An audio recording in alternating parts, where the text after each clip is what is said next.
Okay guys, meron naman tayo tigas ang preno.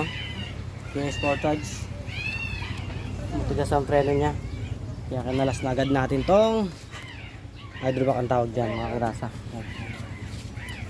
Kinalas na agad dahil tigas ang preno nya. So basic lang mga karasa, dahil brake lang yan. Bali kakain muna at i-check naman ang ilalim pa kasi hindi nang request ng mayari nito, under chassis pa daw.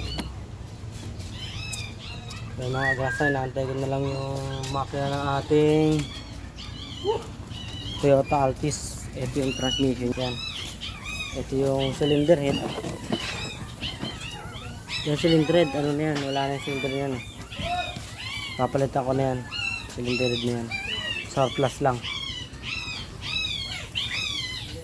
Kasi yung kabitan ng camshaft inubos na, kinayod na lahat. Kaya papalitan natin yung cylinder head na yan.